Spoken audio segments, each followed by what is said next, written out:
primera declaración jurada que ella manifestó que ha sido violada, el médico tratante puede disponer la práctica abortiva, ¿sí?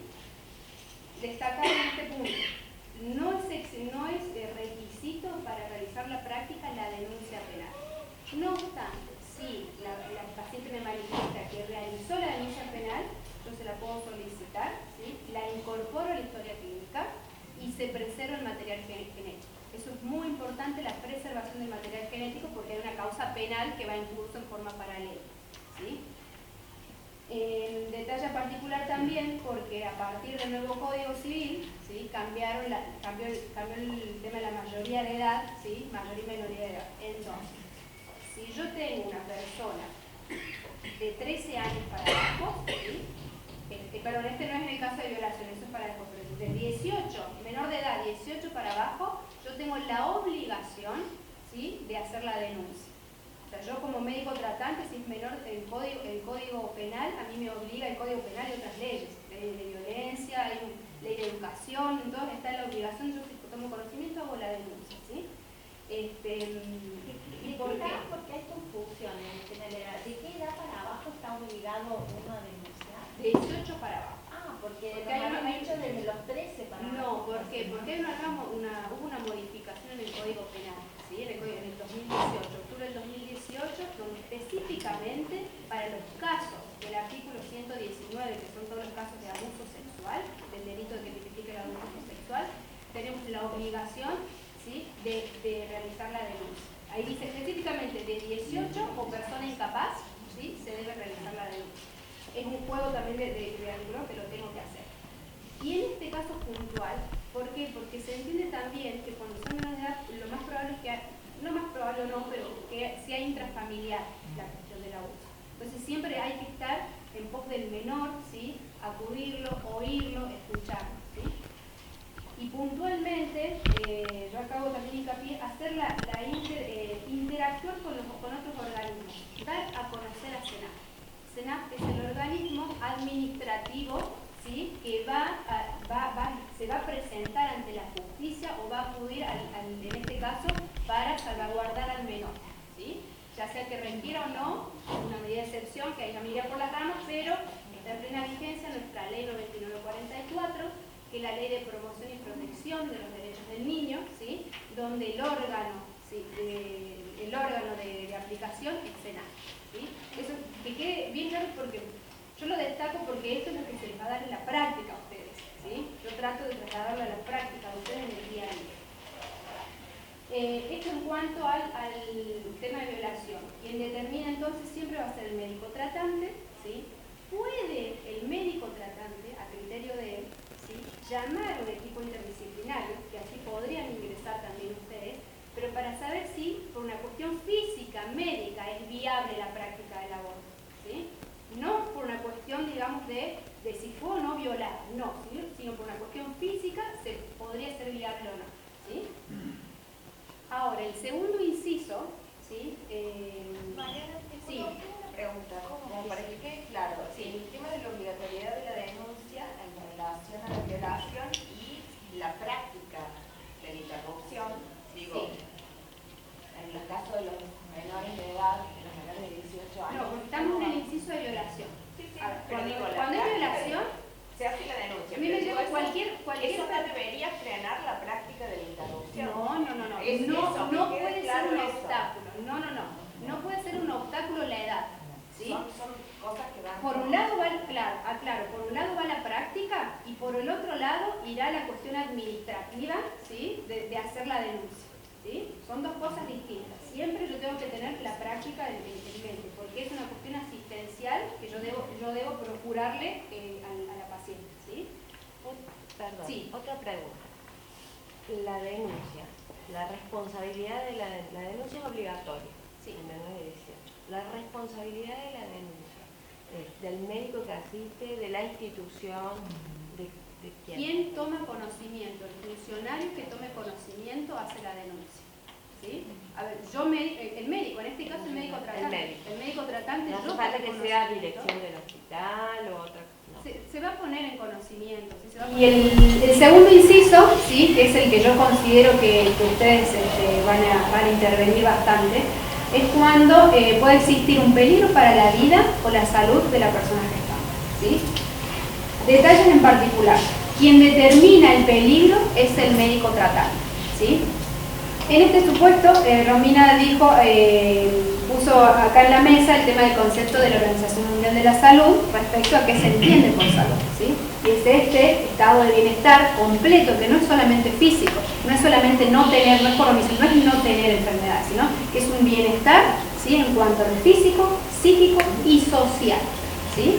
Entonces, si pongo un caso particular, ejemplo, si va una mujer, una paciente psiquiátrica que realmente se está atendiendo psiquiátricamente y la médica tratante o el médico tratante es un psiquiatra y él determina que puede existir un riesgo para su vida o para la salud producto de esa gestación y que no existe otro tratamiento alternativo, es salud, es una cuestión de salud, ¿sí? Pero eso tiene que ser real, o sea, con estos dos detalles, ¿sí? Que ese peligro para la vida y la salud es producto de eso y que no existe otro medio alternativo, ¿sí? Para salvaguardar esa vida o mejorar la salud de la paciente. Bueno, y en estos casos entra también el tema de la edad del nuevo Código Civil, ¿sí? Que creo que están todos, los que escuché están embebidos en cuanto a 13, 16, sería 14, sería de 14 a 16, o sea, el código dice 13. Sí, pero lo que pasa es que dice 13, pero el doctor yo creo que se refiere a que, porque dice entre 13 y 16. Entonces yo ya cumplí los 13, estoy viviendo los 14. Yo entendí que a eso se refería a usted, ¿sí? ¿Sí? A ver, yo tengo, claro, pero es una interpretación porque yo cumplí 13, ya estoy viviendo los 14, ¿sí? Si uno lo lee literalmente es de entre 13 y 16 y de 16 para arriba, ¿sí? De 16 y 18 en realidad. Entonces, si se trata de tratamientos invasivos que puedan perjudicar, ¿sí? La física, ¿sí? La vida del adolescente, ¿sí? No invasivos, no requiere, ¿sí? El asentimiento de sus progenitores o de sus representantes legales, ¿sí? En el supuesto de que sea invasivo, ¿sí? Va a requerir el asentimiento. Detalles en particular, no suple el asentimiento de los progenitores representantes, no suple el consentimiento del menor, asiente nada más, ¿sí? Es decir, con esto tengo que poner en funcionamiento el procedimiento para llegar al consentimiento informado, ¿sí? Es muy importante esto y es muy importante la ley de los derechos del paciente. Yo les aconsejo, hay un capítulo específico de cómo, qué y qué debe tener, los requisitos que debe tener el consentimiento informado, ¿sí? Eso es elemental para cualquier médico y es elemental que quede plasmado en la historia clínica, ¿sí? Eso es muy importante. Y ahora con la historia clínica digital quizás sea un poco más simple, no sé, pero eso es la tema para otro seminario. Pero, bueno, y no suple, ¿sí? Sino, entonces sería el asentimiento. A partir de los 16 no requiere el asentimiento. Detalles en particular también ingresa aquí el Comité de Bioética y el médico tratante. O sea, claro, no es que ingresa, ¿no? Ya les hago esta particularidad. Pero el médico tratante va a determinar, ¿sí? Perdón, en realidad lo que quería decir es que, porque quien determina la práctica abortiva no es el médico tratante. No hace falta llamar al comité de bioética, ¿sí? No es requisito para poder realizar la práctica, ni a un equipo interdisciplinario que no sea el comité de bioética.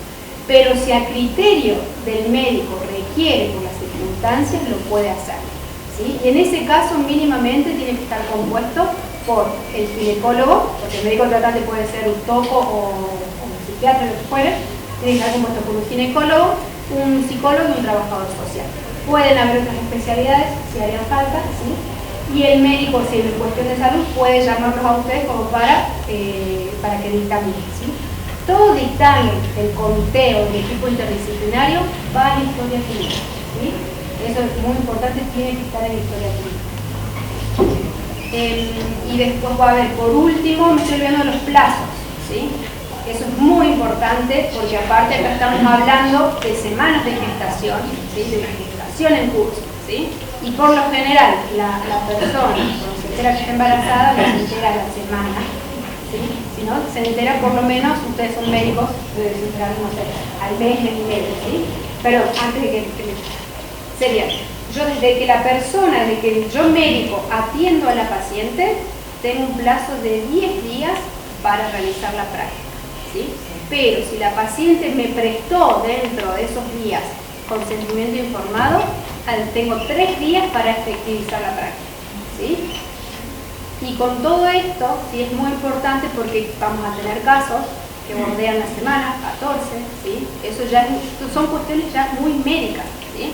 Esto lo que les estoy trasladando es una guía, les estoy trasladando el procedimiento, pero en la práctica los actores principales son la paciente y el médico tratante, ¿sí? Para determinar, cuando hablamos cuestiones de salud y cuestiones que puedan atentar a la vida, ¿sí?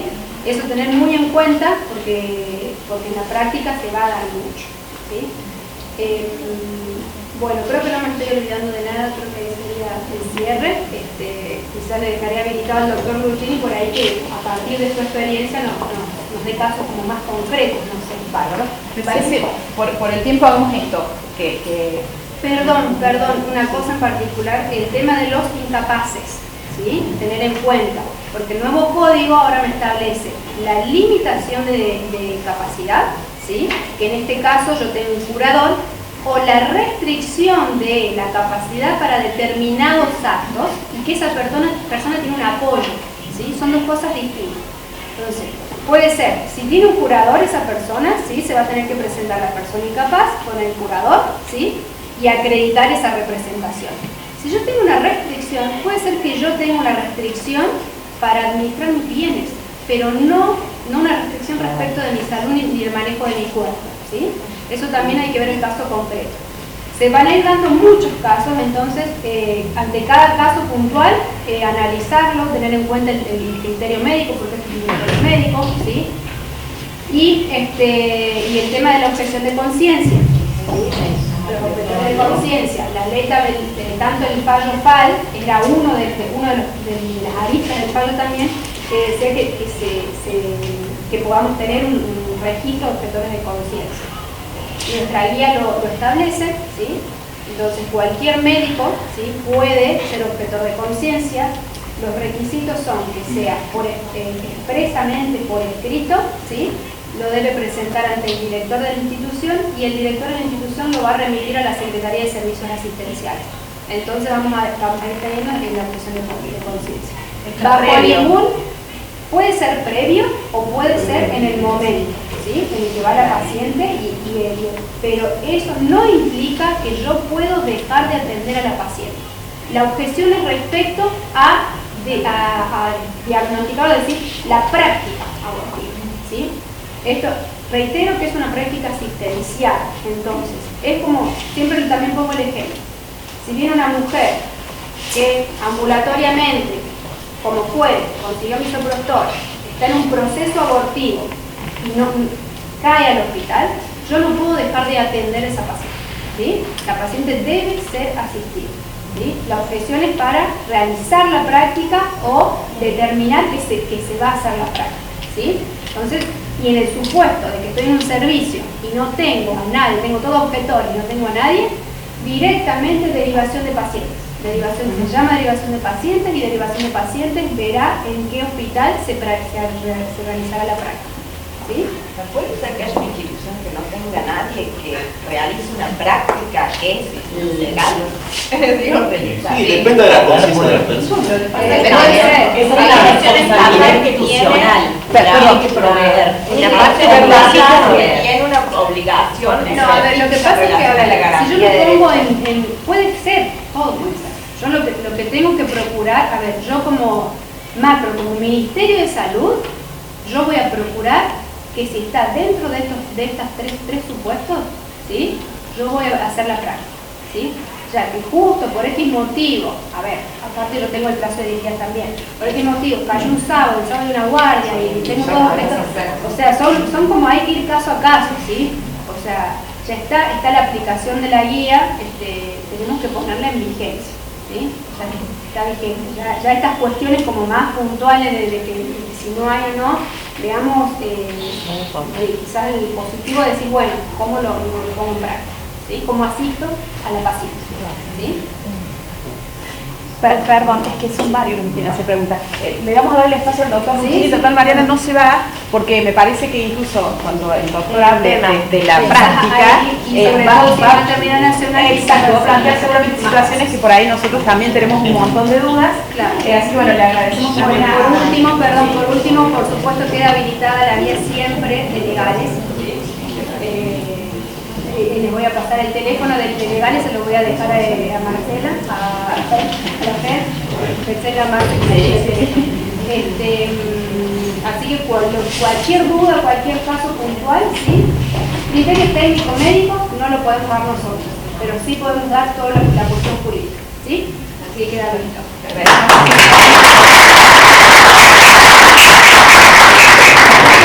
Ahora la parte que nos toca más de cerca, ¿no? La cuestión práctica, por eso le invitamos al doctor Mucchini por varios motivos. Primero, bueno, porque no me quiero equivocar, es jefe del Servicio de Obstetricia de la Maternidad Nacional, también es profesor titular de la Cátedra de Clínica Obstétrica y Perinatológica de la Facultad de Ciencias Médicas de acá de la Nacional, pero también nos interesaba mucho esta situación de estar en la Maternidad Nacional por estas cuestiones de este tiempo que hubo en que en provincias se tenía que hacer una cosa y en nación otra, pero también su vinculación con el resto de los colegas, con el Consejo de Médicos. Entonces nos interesaba mucho esta palabra desde la práctica, que seguramente vendrá con un montón de dudas y ahí se armará interesante debate seguro después. Gracias. Bueno, buen día, muchas gracias por la participación que me permiten vertir algunos conceptos. En realidad nosotros, desde que se surgió esto de la interrupción legal del embarazo, el ILE o el artículo 86, como se habla, tenemos tantas cosas o anécdotas para contar que podemos escribir un libro. Muchas de ellas son bastante indeseables para nosotros desde el punto de vista médico. Yo acá traje, en realidad, la ley surgió en el 2012, nosotros a partir del 2016 recién empezamos a estar obligados a intervenir en esto, porque cualquier interrupción del embarazo o legal del embarazo en Córdoba caía solamente en el Hospital Nacional de Clínica o en la Maternidad Nacional, que son los dos hospitales nacionales que tienen la provincia de Córdoba. Entonces nosotros no podíamos esquivarle al uso como hizo la provincia, que con el amparo del portal de Belén lo estuvo aguantando hasta ahora. Por eso ahora este movimiento, a mí me ha tocado hablar en un montón de lugares, porque claro, la provincia ahora está muy preocupada, porque tiene que participar y tiene que tomar cartas en esto y se tiene que hacer cargo. Una cosa que se dijo recién, la institución, que la doctora lo dijo, pero no se marcó demasiado, la institución está obligada a resolver la situación. No importa si son todos objetores de conciencia, tienen que contratar a una persona o de alguna manera buscar.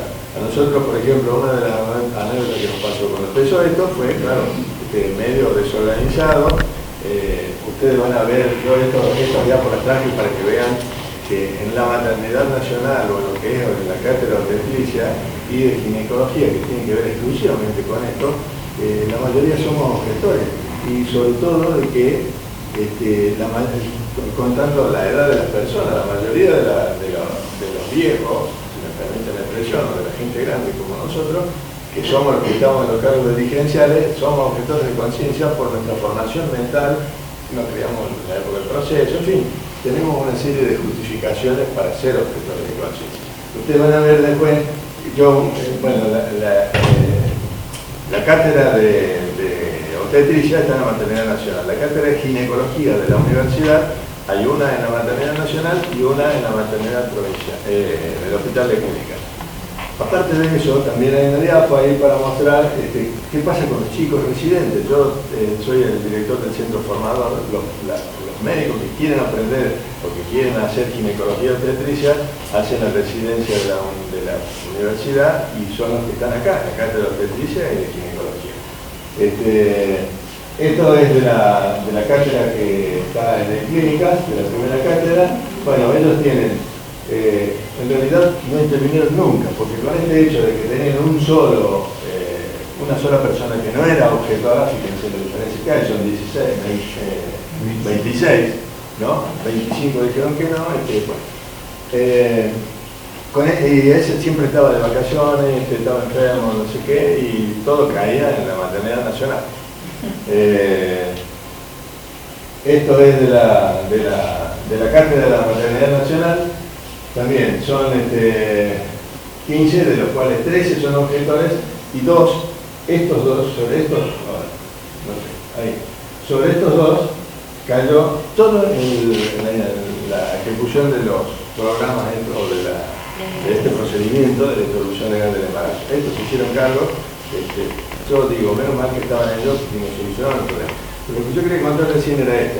Cuando empezó, como estaba todavía organizándose y nadie lo quería hacer y eso, por ahí nos cayeron chicas que tenían embarazos del segundo trimestre, que habían sido violaciones. Son todos casos tremendos, desgarradores por lo que les tocó vivir a esas chicas. Por eso es que cayeron para la interrupción legal del embarazo. Bueno, hubo 3 situaciones en las cuales eran embarazos del segundo trimestre, que en realidad no deberían haber entrado en esta actividad de interrupción legal del embarazo del primer trimestre, hasta las 14 semanas. Había una nenita que tenía 19 semanas, una de 23 semanas. Bueno, y estos chicos, o estos doctores, estos ginecólogos, no estaban capacitados para interrumpir un embarazo del segundo trimestre. Lo más difícil que tiene la obstetricia es interrumpir un embarazo del segundo trimestre. Aún para el especialista, con el chico vivo o con el chico muerto. Entonces, realmente era un problema. Nosotros en una situación contratamos a una persona externa, nosotros el hospital contrató a una persona externa a la cual se le pagó, y las otras 2 fueron derivadas al Garrahan, en Buenos Aires, donde ellos sí se hacían cargo. A partir de ahí se organizó mejor, nos organizamos con nosotros, entendimos que no podíamos resolver estas situaciones del segundo trimestre, entonces solamente se resolvieron situaciones del primer trimestre, hasta las 14 semanas. Bueno, a ver qué más tengo. Esto es de los chicos residentes. Yo tengo 17, bueno, la facultad tiene 17 residentes, de los cuales, miren, las otras diapos, había mucha diferencia entre el negro y el verde. Y acá, al revés, la gente joven, como tiene otras cosas en la cabeza, otra formación, ellos no tienen objeción de conciencia. Lo ven de otra manera, lo plantean de otra manera, y son casi iguales lo que hacen y lo que no hacen. Es más, yo puse también por acá lo de los médicos de guardia. Pero hay 11 médicos de guardia en el hospital, aparte de los docentes que tienen que ver con la cátedra, que tienen que ver con la formación de los residentes, hay médicos de guardia que son médicos asistenciales. Hay 11 médicos de guardia, de los cuales 8 no tienen objeción de conciencia. Son gente joven, no pasan de los 40 años. Hay solo 2 o 3 que pasan de los 40 años y son objetores de conciencia. ¿Por qué hablo yo de esto? Porque bueno, tiene mucho que ver la edad con esta toma de decisión de realizar o no realizar el procedimiento. Hasta ahora nosotros hicimos 55 procedimientos o intervenciones desde el 2016 hasta ahora. Esos 3 que yo les conté del segundo trimestre, y hay 2 de estas que fueron a parar a la UTI de clínica, 2 de esas interrupciones fueron a parar a la UTI de clínica, pero por complicaciones, enfermedades que tenía la paciente, no por una complicación del embarazo. Bueno, nosotros tenemos ahí una incongruencia en el hospital nuestro, está el IUME, que es el Instituto Universitario de Medicina Reproductiva, que es uno de los 2 lugares en Argentina donde se hacen procedimientos de fertilización asistida, uno en Tucumán y de acá en Córdoba. Y en el mismo lugar también se interrumpe o se hacen este tipo de procedimientos de interrupción legal del embarazo. Yo creo que podemos plantear un montón de preguntas y la discusión surge a partir de esto. La experiencia nuestra, yo soy objetor de conciencia, soy el profe de cátedra, soy el más viejo de cátedra y bueno, yo puedo justificar de 1000 formas. Además, estoy en el Consejo de Médicos y yo tuve que hacer una justificación o una defensa o una forma para que se puedan proteger los médicos que son objetores de conciencia, porque pareciera ser que por la visión que tiene la sociedad ahora, el objetor de conciencia tiene que ser apuntado como que no es una decisión correcta, ¿no? Y bueno, cada uno tiene la posibilidad de elegir por el bien o por el mal, por el sí o por el no, por la objeción o no la objeción. Bueno, yo hice una justificación, ¿por qué un tipo o un médico toma la decisión de ser objetor de conciencia? Ese mismo problema lo tenemos con los anestesistas. Nosotros tenemos 2 anestesistas de guardia durante los 7 días de la semana, son 14, de los cuales más de la mitad son objetores. En realidad, en la práctica, hay uno solo, que está los viernes, que es el que nunca tiene problema, a pesar, él en el primer momento dijo que no era objetor, y bueno, todo el trabajo recae sobre él. Ahora últimamente también ya dijo, no puede ser que yo sea el único que el único lado de la película. Claro, porque son 14 y de los cuales hay 6 que son objetores, bueno, el resto también. Pero bueno, estas son cosas de la práctica que por ahí está bueno para reflexionar. Bueno. Una cosa que puede agregar para que tengan en cuenta el tema del trato al paciente, por ahí es conveniente para no terminar con los anteriores, llamarlos por el nombre, porque ahora también tenemos la situación trans. Sí, nosotros como hospital universitario nos toca vivir ese tipo de situaciones. Ese cambio de trato con la paciente, yo cuando estaba en la residencia para mí era toda mamita, gordita, negrita, eso por supuesto ya no se puede usar más, hay que conocer el nombre del paciente, llamar por el nombre, y lo que nos ha pasado últimamente es que tenemos la primera pareja trans embarazada que cursa un embarazo en Córdoba. Una pareja que pues, la mujer se siente varón, el varón se siente mujer, por eso es trans. Fueron a la maternidad provincial, tuvieron problemas, fueron a la materno natal, también tuvieron problemas, y se judicializó y fue a parar al servicio. Bueno, en este momento tiene 34 semanas de embarazo, 7 meses, ya queda poco. Uno de los problemas que se nos planteó a nosotros es una persona vestida de varón con panza y la mujer vestida al revés. Bueno, eso nos alteró un poco la cabeza a nosotros para el rescate de la paciente, cómo tratarla. Entonces nosotros en el servicio tenemos un lugar que se llama departamento de alto riesgo, donde van las pacientes que tienen problemas más complejos, y recibimos derivación de todas las provincias vecinas, porque justamente es el servicio que corresponde a la cátedra de la facultad, se supone que son uno de los más capacitados.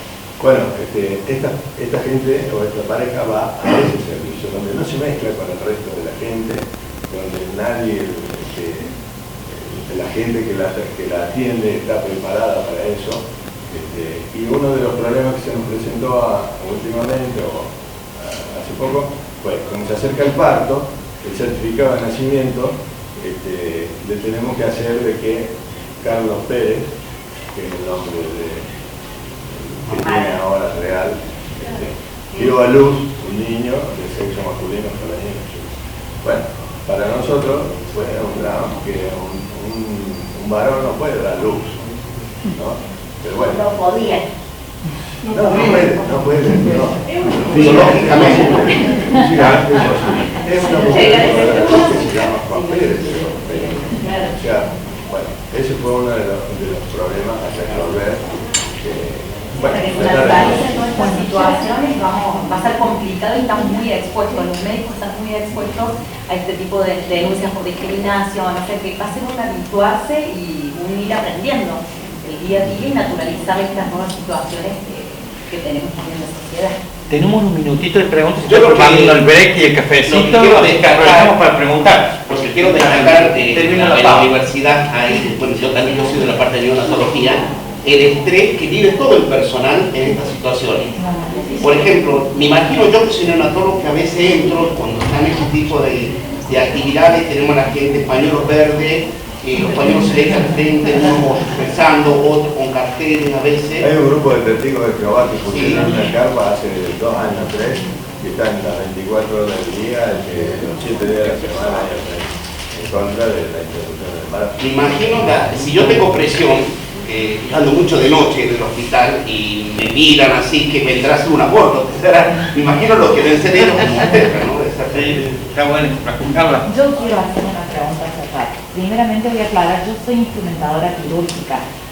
Mi pregunta puntual es, para ejercer el derecho a la objeción de conciencia, si yo realmente tengo, a partir de la aplicación de la guía, tengo acceso a esa información de saber que esta paciente viene para que se le aplique la guía del aborto no punible, o eso queda estrictamente en el ámbito de la confidencialidad entre su médico y la paciente. Nosotros, para poder instrumentarlo con estas dos doctoras de ginecología que son las que intervienen, en realidad son tres, pero hay una que no tiene cargo porque ya está jubilada, pero bueno, entre esas tres personas centralizamos toda la atención. Entonces cuando cae a una paciente de ese tipo, se la llama a ella y ella se hace cargo. Entonces cualquiera del hospital que la vea a la doctora Pérez o a la doctora García con una nena o con una paciente embarazada, sabe que es para una interrupción del embarazo. No está escrito en ningún lado, no se puede. Nosotros hemos tenido la precaución, como habló la doctora, por esto de género y todo esto, de que medio que se la aísla a la paciente, se la atiende en horario de que no hay demasiada concurrencia de público, en zonas especiales del hospital, en días especiales donde está el anestesista que puede resolverlo también. Nos pasó, recién se comentó, de que cuando se internaron los primeros, uno de esos fue uno de estos del segundo trimestre, que se complicó y la médica que estaba de guardia era objetora de conciencia. Entonces también se planteó el hecho de que esta doctora decía: yo no quiero participar en una situación en la que se interrumpe una vida. Bueno, era objetora de conciencia, pero si no se nos moría la paciente. Entonces, ¿qué pasó? Me llamaron a mí, que soy jefe de servicio, me llamaron al director del hospital. Alguien tiene que resolver, no se puede permitir que se muera la mujer. Bueno, eso también es una de las cuestiones que el Consejo de Médicos se expidió hace poquito. Era una de las cosas por las que me llamaron, para poder decir si el médico está obligado o no está obligado. Yo soy objetor de conciencia, pero me llaman y me dicen: esta mujer se colocó en un soprostol o se le hicieron un procedimiento, está perforada, se está muriendo. Si estoy obligado o no estoy obligado a resolverlo, pues yo puedo defenderme. Son dos cosas distintas. Una cosa es que yo soy objetor de conciencia para yo prescribir para indicar la práctica abortiva, ¿sí? Otra cosa distinta es que si lleva, el ejemplo sería: me viene un ladrón baleado, ¿yo lo dejo de atender? No. Claro. O sea, es así. Yo lo que transmito es lo que plantean los objetores de conciencia, que nos pasó a nosotros. Porque si no, puede ser pasivo de responsabilidad, en este caso administrativa, penales, civiles, puede tener por abandono de personas.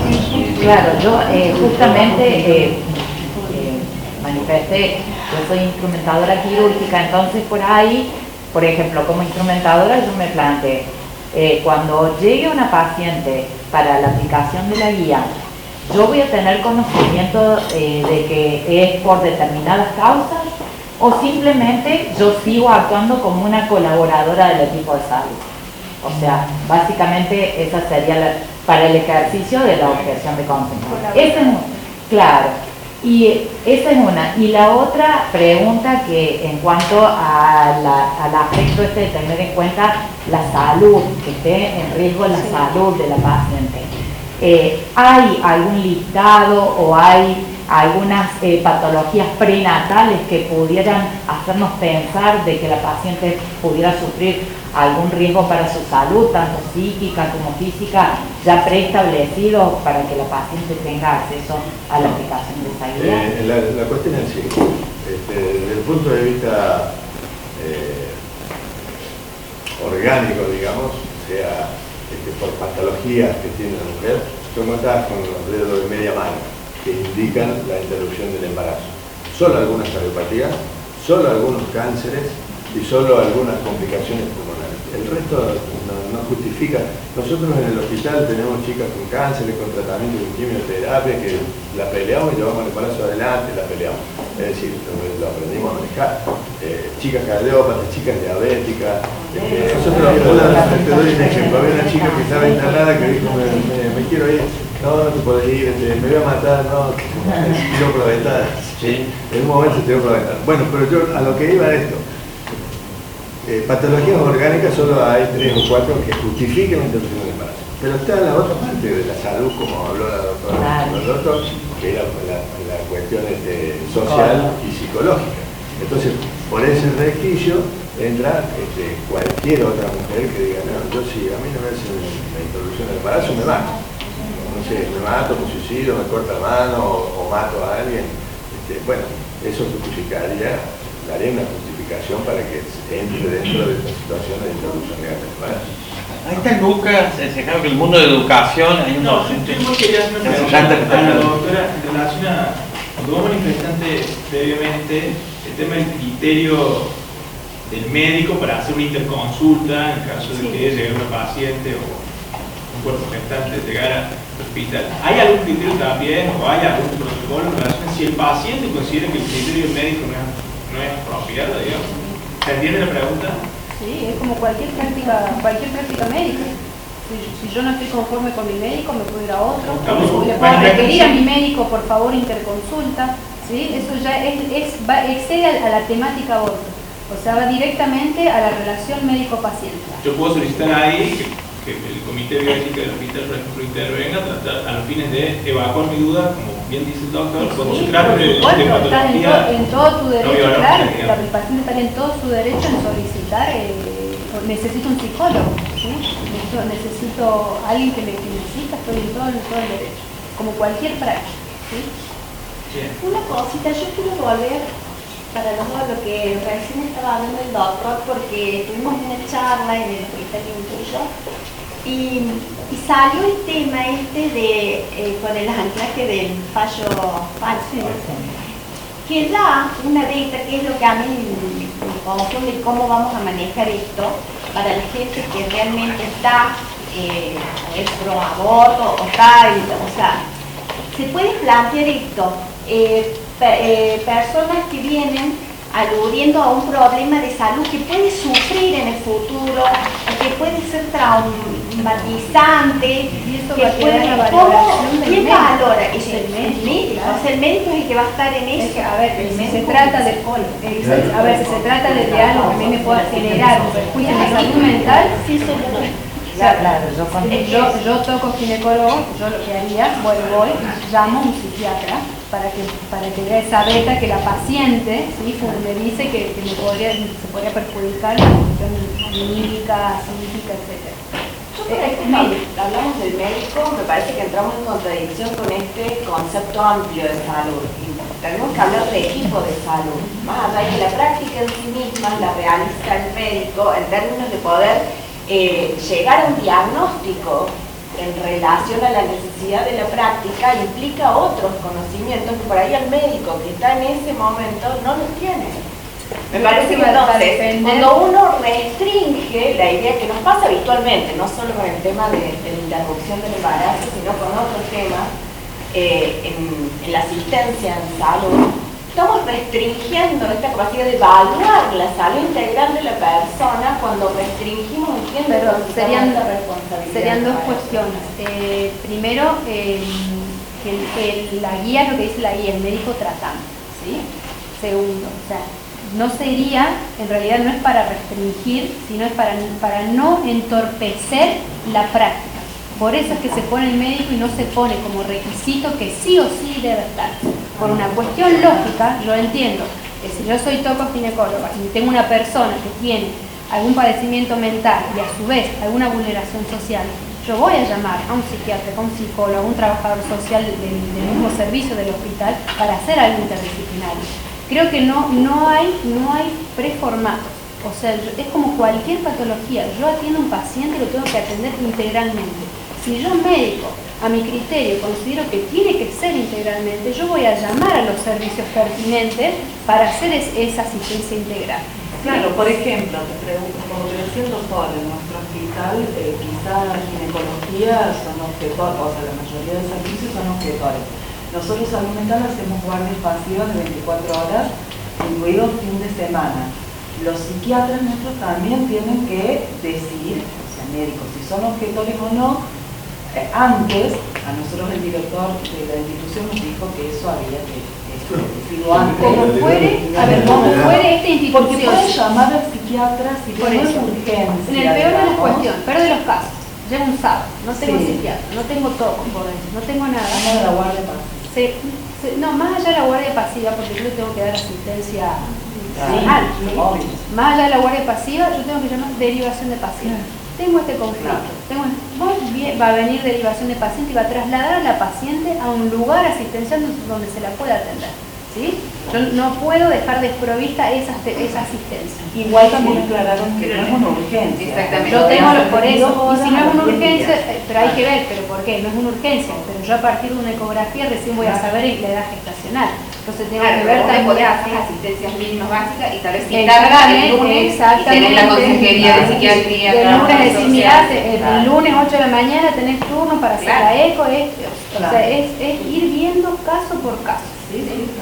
Una pregunta, respecto de la objeción de conciencia, retomando parte de la pregunta que hacía ella, el resto de la gente que no va a instrumentar el procedimiento puede ser objetor de conciencia, un psiquiatra, un psicólogo que hace un abordaje del paciente pero no hace la práctica específica de No, un psicólogo, ¿por qué sería objetor de conciencia? En realidad la o el instrumentista o el anestesista que no es el que practica. Yo considero que no. Eso Para sacarle el cargo, hablemos de uno para que se pueda escuchar. El tema es justamente de la objeción de conciencia, porque bueno, nos pasa a nosotros en la anatomía, mi concepto, porque por ahí hay doctrinas que dicen una cosa y otra que requiere otra, en cuanto dicen que tiene que ser sobre el acto directo de la objeción de conciencia. Y en realidad, como planteó allá, un instrumentador, un circulante, hay todo un equipo técnico que trabaja en el quirófano. Mi postura por ahí es que en la oposición de conciencia, en los auxiliares, en el resto del equipo que trabaja, que va auxiliando y todo, para mí no, porque no es sobre la intervención directa del aborto.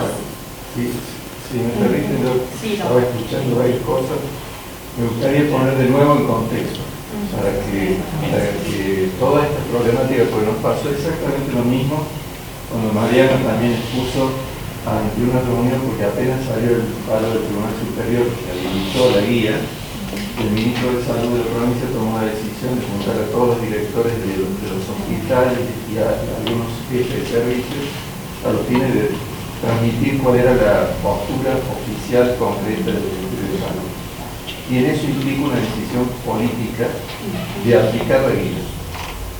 Tan es así la decisión política que muchas de estas cosas y con muchas objeciones a la guía son más que valederas, también porque en cierto modo ha quedado desactualizada con algunas cosas, pero la decisión fue aplicar la guía a los fines de no generar ninguna discusión en el medio, ni tampoco ningún riesgo de nuevamente que se interrumpa por una vía judicial y que el doctor tenga que nuevamente ser el único que resuelva la cuestión.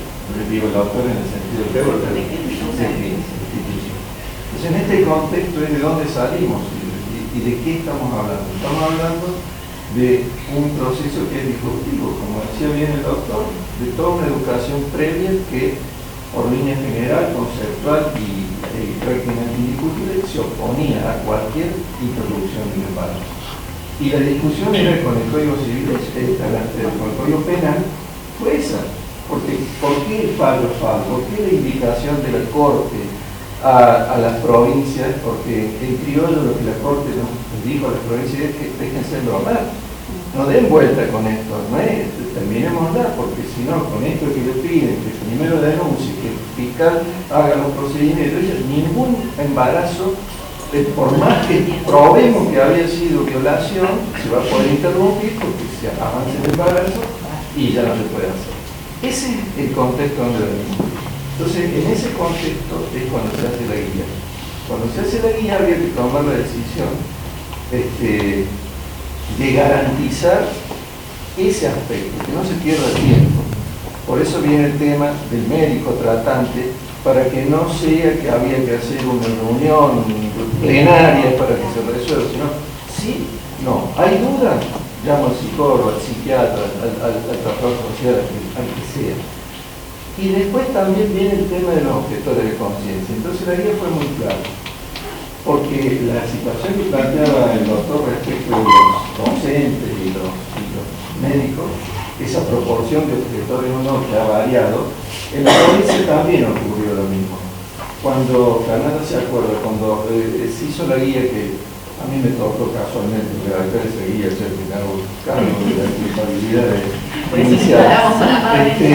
En la primera reunión, cuando ya estaba hecha la resolución y convocamos a los directores y los jefes de servicio, diría que era casi unánime la oposición, casi que nos quedábamos sin médicos, ¿no? Evidentemente el tiempo ha cambiado, la situación hoy no es tal, es más o menos igual, parecido a nuestro nivel, que es un poquito más los no objetores ahora, pero está el conflicto. Entonces, a partir de ahí es que surge esta necesidad de decir, bueno, démosle para adelante. Y la decisión, para volver a poner en contexto, es la paciente, o mejor dicho, la persona gestante solicita la práctica y más allá de la postura que tenga el médico que en ese momento la atiende, todo lo que no sea específicamente la práctica abortiva está obligado a hacerlo. Está obligado a recepcionarlo, está obligado a hacerle una ecografía si hay que hacerla, a indicar un análisis, todo lo que tenga que hacer como un paciente normal. La objeción sí es para decir que yo ni indico, ni receto, ni practico nada que vaya a producir el aborto. Ahí entra la objeción. Tiene que ser por escrito, para que quede claro, y porque la guía también, una de las cosas que discutimos en aquel momento, es que el objetor no puede ser un objetor parcial, no puede ser en el sentido de soy objetor en el sistema público, pero en el sistema privado no. Es objetor. Y esa objeción se firme en la historia. Sí, y va a ir a un registro. Para que quede claro. Y en ese marco entra el tema de los auxiliares. Y si bien es cierto que no es algo que esté claramente definido, hay pautas para eso. Y la pauta es que, como recién le comentaba yo al doctor Andrete en una digresión, si nosotros proyectamos los auxiliares en el sistema de salud, y tenemos de todo tipo, es decir, no solo el instrumentista en el arte quirúrgico, también tenemos el camillero, también tenemos el secretario, tenemos la sensorista y tenemos el hombre que hace mantenimiento del hospital. Con ese criterio puede decir, no, yo soy objetor, pum, corto la luz y acá no se hace nada. Es decir que, lo digo así por el absurdo, para que quede clara la idea. No obstante esto que yo comparto con la licenciada. Yo soy abogada. Abogada, bueno, con la doctora. Comparto la postura con la abogada. Mi postura concreta desde el punto de vista práctico es que esa discusión se debe evitar. Si hay un instrumentista que es objetor de conciencia, si bien desde el punto de vista técnico yo no tengo por qué, digamos, inscribirlo en mi opinión, no me parece sano que se obligue a una persona en un acto tan delicado a participar de ese equipo. Me parece mucho más sano que si objetor, bueno, se tengan en consideración esta característica. Salvo que no se pueda hacer, porque no hay otro, porque no hay otra alternativa y hay un riesgo, como recién decían, en el caso de la salud. Pero la objeción es para el acto en sí, ni para lo anterior ni para lo posterior, porque el otro día se nos planteaba qué pasa si empieza el procedimiento un médico que estaba de guardia, que no es objetor de conciencia, y luego se complica y viene el nuevo médico de guardia que sí es objetor.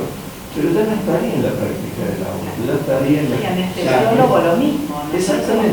Con anestesiología. Entonces, ya la práctica está en curso y es una cuestión de salud. Bueno, Digamos, esa en síntesis sería, disculpen la digresión que me metí, disculpen los expositores, pero...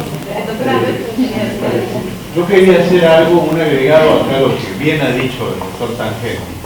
Yo, primero, soy un defensor acérrimo sobre la objeción de conciencia en el ámbito médico y en otros ámbitos, incluso en el judicial, lo cual mucho me ha costado con mis colegas jueces. En realidad yo creo dos cosas. Primero, la objeción de conciencia en los ámbitos privados y en los ámbitos públicos. En los ámbitos privados, naturalmente que puede llegar a ser hasta institucionalmente la objeción de conciencia. O sea, toda una institución privada podría ser objetor de conciencia, siempre y cuando aseguren que en definitiva la práctica se cumpla. Para eso tendrá que derivar y hacerlo en otro lugar y no en esa institución. Ahora, en el ámbito público, la objeción de conciencia nunca puede ser institucional porque el Estado tiene que dar respuesta. Será individualmente de muchos o de pocos médicos, esa es una cuestión que prácticamente se evaluará y eventualmente si aparece que ningún médico estaría en condiciones y no hay ninguna posibilidad de derivar a ningún otro lado, el médico aún objetor de conciencia y habiendo cumplido con el registro tendrá que actuar. O sea, eso también es un dato.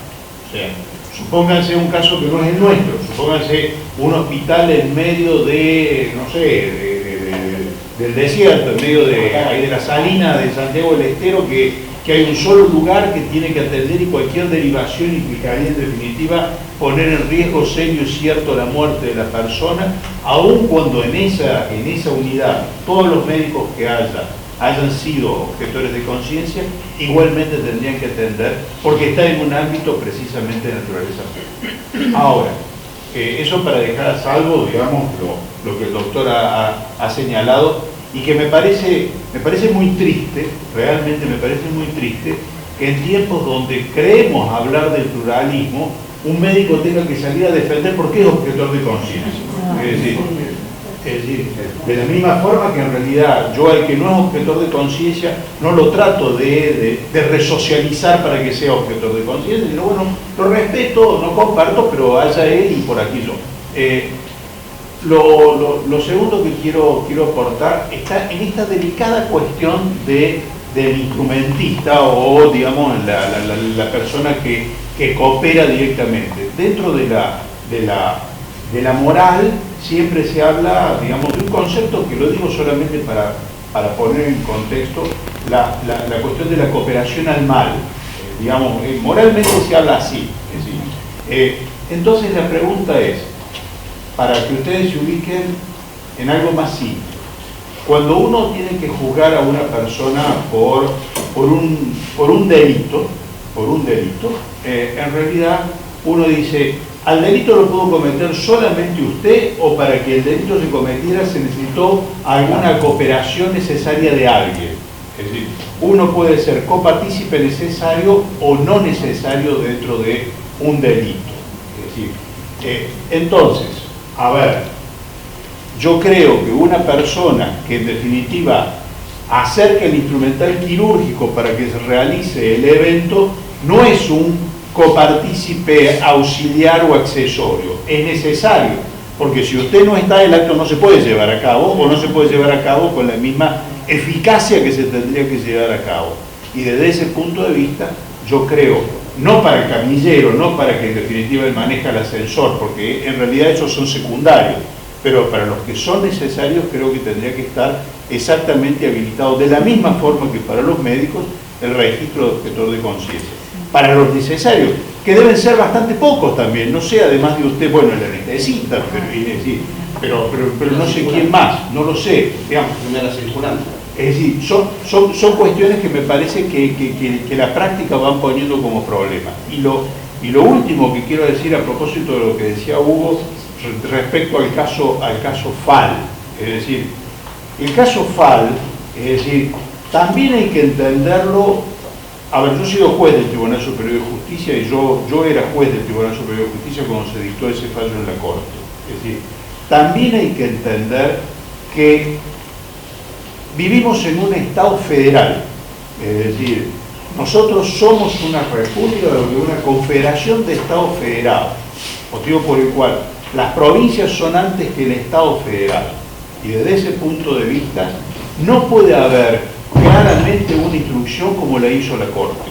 Es decir, por eso Córdoba resistió, no porque el gobierno de Córdoba lo quisiera, sino porque en definitiva hubo alguien que pensó jurídicamente como estoy pensando, planteó un amparo y tuvo que colocar esa interrupción. Que después el fallo FAL resulte razonable, esa es otra cuestión. De todas maneras hay una discusión que en definitiva choca con un criterio que doctrinariamente es comprensible, pero desde 1923 en adelante el Código Penal no hablaba de la posibilidad de la violación a una mujer que no sea idiota en el sentido técnico de que tal como estaba previsto en el artículo del Código Penal. Esa es en definitiva una cosa que explosiona o amplía el fallo FAL para encontrar, digamos, los criterios, que a mí me parece muy razonable, no con esto estoy diciendo nada que se oponga, pero me parece que también hay que ubicarse claramente en una perspectiva. Pero eso es secundario, lo primario era lo del objetor de conciencia necesario para la realización de la